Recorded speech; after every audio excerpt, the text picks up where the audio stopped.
What's poppin'? It's your girl Michaela Janae here, back with another hair tutorial. As you can see, we are conquering stitch braids. I'm bringing you guys along on my braid journey. So I started my braid journey, what month is this? If this is August, I started the month before August, okay?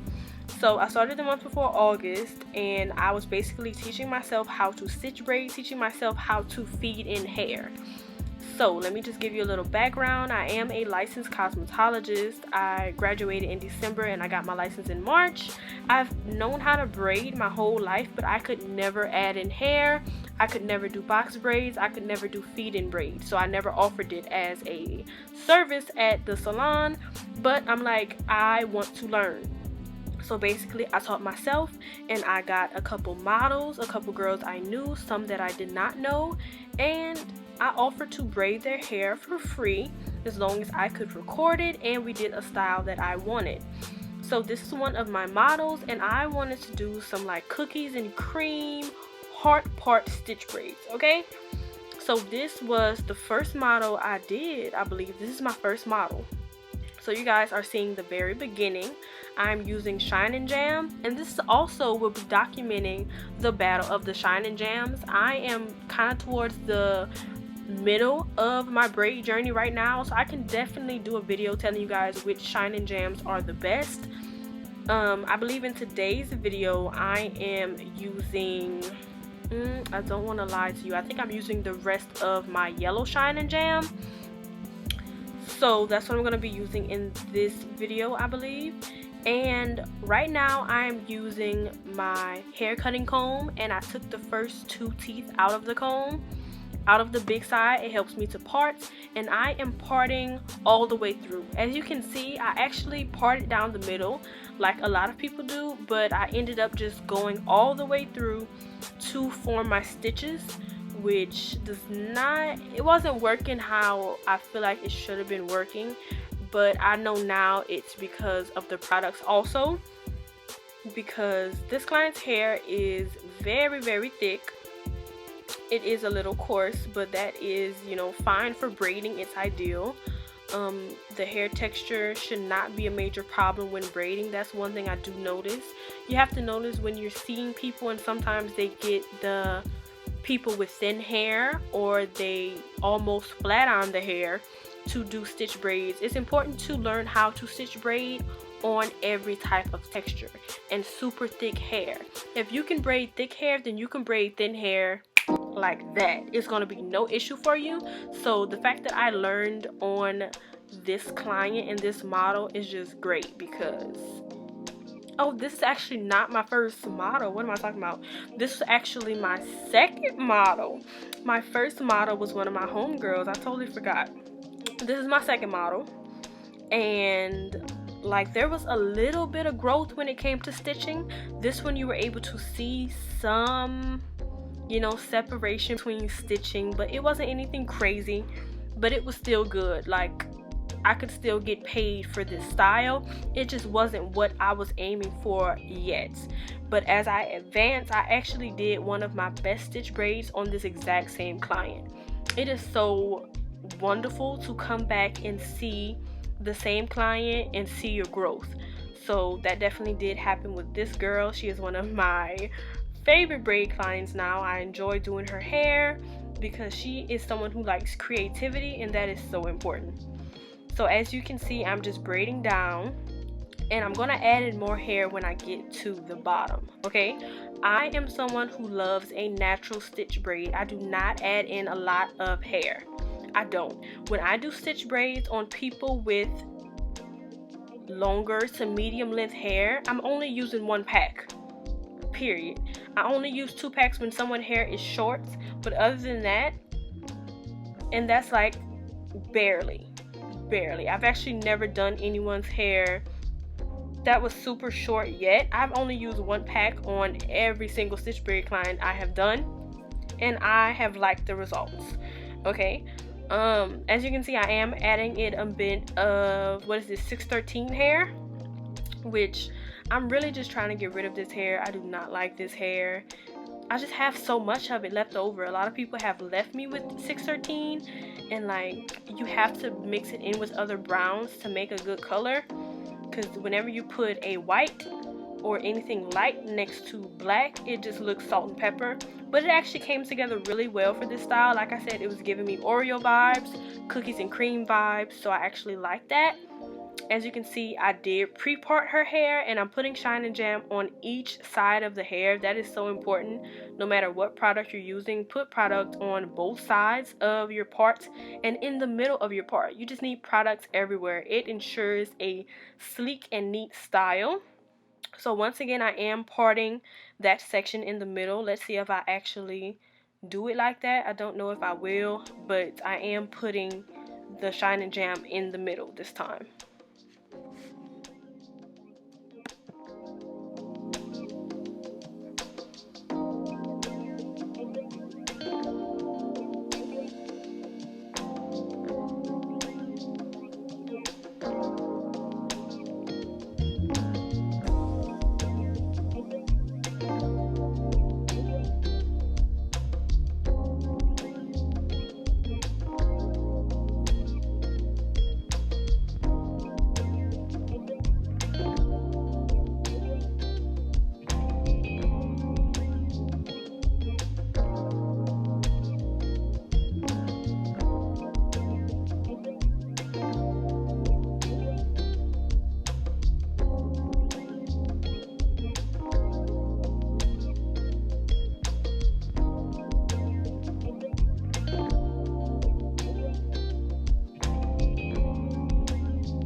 Okay, when it comes to the feeding in portion, I do add in the hair when it is in my right hand. No, what do? I add it in when it's in my left hand between my pointer and my thumb finger.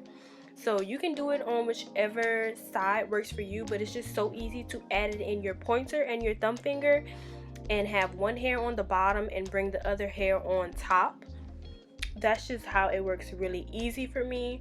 So I think in other videos I did get a better look at how I'm feeding it in, and if I didn't, I will do a very up close video in the future. But you're kind of getting the vibes of this style. Like, I just feel like the Shine and Jam by itself does not do what I need it to do. It does not hold down the hair enough.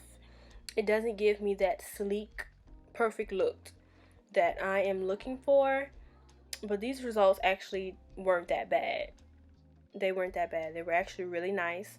I liked them. She liked them. And the heart came out very nicely, as you will soon see.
So for everyone who is wondering, everything that I used will be in the description box below. I did get my tea kettle from Walmart. It was only $15. It came with a warranty and I absolutely love this tea kettle. It gets super hot really quick and it stays hot for a very long time. So I really do appreciate that. It is so important to dip your braids in hot water. It is the only thing that gets them flexible. But you know what, something I want to figure out how to do is sew the back of the nape together, those braids, to make them lay down or come together. I've seen pictures of it, but I've actually never seen it done before, so I may be trying that on an upcoming client. Right now I am just filming her, and then yeah, I think I'm gonna put on some wrap papers, and we are coming to the end of this video. I did do her edges. We love this result. It was giving what it was supposed to give, honey, and it was sleek and shiny. One thing about it is I know how to braid. The braids are going to be put together, they're going to be neat, but at this point my stitches were not where they needed to be. I have the feeding in down pat and they are a good size, a good length, but my stitches weren't there yet. So these are my results. I will put in a little video at the end. Make sure you are subscribed to my channel and you have your post notifications on so you know exactly when I post every week. So let me know what videos you like to see from me, and let me know how you felt about these stitch braids. I'm gonna holla at you in my next video. Mwah.